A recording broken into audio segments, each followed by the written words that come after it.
Good morning, and welcome to the Morning Breath Livestream, where we start our day with coherence. I'm your host, Jeremy Tennell, systems designer and coherence coach. And this is week 11, day 53 of our 14-week journey, The Path of Personal Transformation. Today, we're continuing our exploration of egoic identity. Earlier this week, we talked about how the ego will gravitate towards identities that ground it. Then we explored how the ego can organize identity around trauma, survival. Today, we're asking a harder question. Not all identities produce the same outcomes. Some bear healthy fruit, others suffering. And if we're honest, the fruit of our identity will eventually reveal whether that identity is helping us grow or destroying us. Today's lesson is this: your egoic identity is either harmful or helpful. You must cultivate the awareness to know for yourself. Every identity bears fruit.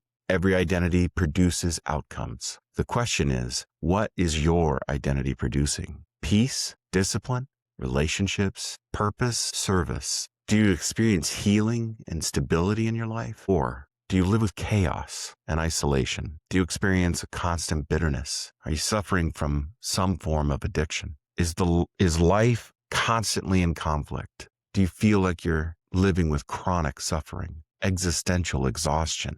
Because identity is not just psychological. It becomes behavioral, which becomes somatic. And behavior becomes the consequences in your life. Eventually, who we believe ourselves to be starts shaping how we think and relate, how we regulate and build, love, suffer, and heal. And this is why identity matters so deeply, because some identities help cultivate life and others slowly build destruction. I think one of the hardest things about egoic identity is that, first and foremost, they are who we think we are. But if an identity feels normal, we assume it must be true. Familiarity and normalization does not always mean alignment.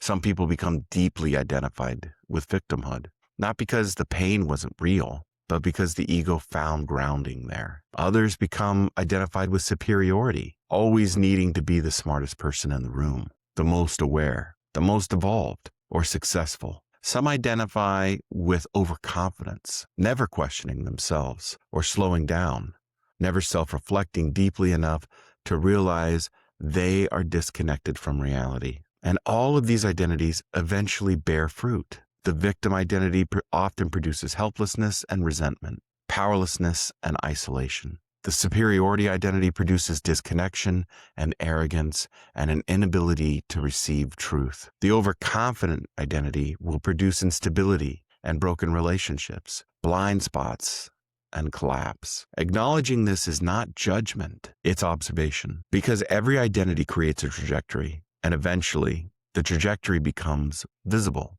through the quality of a person's life. Not all identities are harmful. Some become deeply beautiful when rooted in self-reflection, self-awareness, self-regulation, and ongoing self-inquiry. These are healthy practices. Parenthood can become a sacred identity. There's service and stewardship. Being a protector, being a builder, a teacher, a healer, becoming a caregiver can become profoundly life-giving identities, but only when those identities are rooted in personal practice, like humility and responsibility and coherence. Otherwise, even positive identities become egoic performance because that is their source, ego. That is why the fruit we bear in life matters, not the label. Are you more present? Are you here? Are you aware? Are you moving towards self-discipline? How are your relationships? Can you cultivate peace within and around you? Are you honest, or do small lies constantly fall from your lips? Do you experience stability? Can you build meaningful things in your life? Or do you live with constant suffering, emotional dysregulation, chronic conflict, broken trust, internal resentment, self-destruction, emotional chaos, and existential exhaustion? Because eventually, identity stops being theoretical and it becomes visible through consequence. This is where we have to become honest with ourselves about what egoic identities actually do.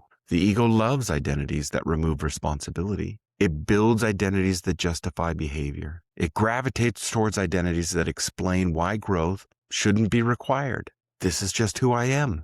I was born this way. It runs in my family. And eventually, you must ask, what is my life producing? Because identity is not proven by what we say about ourselves. It's revealed through the patterns. This is an ancient principle. You know the tree by the fruit it bears. And identity works the same way. If an identity is healthy, it will eventually produce greater coherence, capacity, and peace.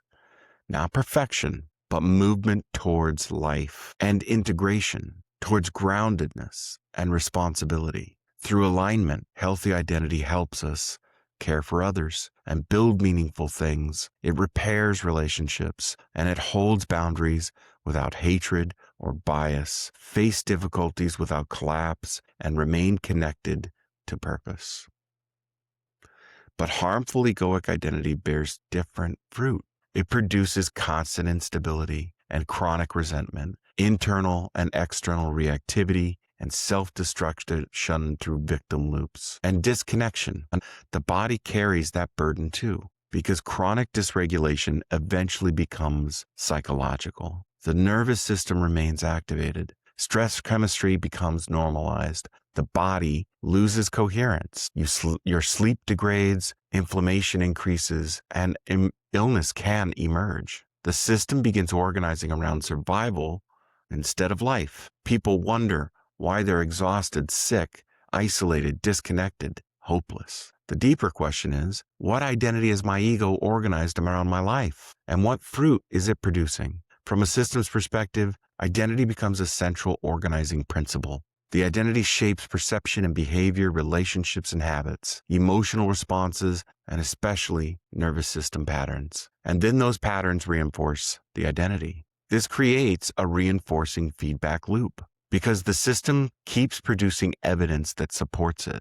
This is why coherent transformation requires more than intellectual insight. The identity itself must begin changing. The nervous system must experience safety, behavior becomes intentional, practice becomes embodied. The self begins participating in a new loop, a loop of awareness that moves towards regulation, growing alignment, which allows you to be a designer and a creator. This is how systems transform, by you transforming. Culturally, we are surrounded by identity construction. That's what digital devices are. Little identity engines. Everything asks us, who are you? What group are you in? What ideology do you belong to? What label defines you? And what wounds explain you? And some identities become socially rewarded. Belonging alone does not mean the identity is healthy. Fruit still matters. Does the identity make people more capable of life? Or does it deepen division and fragmentation? Because some identities do not heal suffering. They organize people around it. Today, find some time with your journal and ask yourself, what is my identity producing? What fruit has my current identity been producing in life? And what patterns, behaviors, relationships, or outcomes might reveal whether my identity is healthy or harmful? Let's move into our breath work for this morning. Find yourself a comfortable seat. Shift your hips and roll your shoulders. And let's start with a big inhale through our nose and a long exhale through our mouth for about 6 seconds. Exhale through your mouth for 6. Breathe in that pattern. Let the exhale be an expansion, be a contraction. Feel where it begins. The exhale ends. Exhale. Feel it exit. If this resonates with you, stay with the work. Because transformation begins when we stop protecting identities that are harming us, or protecting identities at all. Start cultivating identities that bear fruit. Every identity bears fruit, and eventually that fruit tells us the truth about who your ego has taught you to become. Take a breath. I'll see you tomorrow morning at 5:30.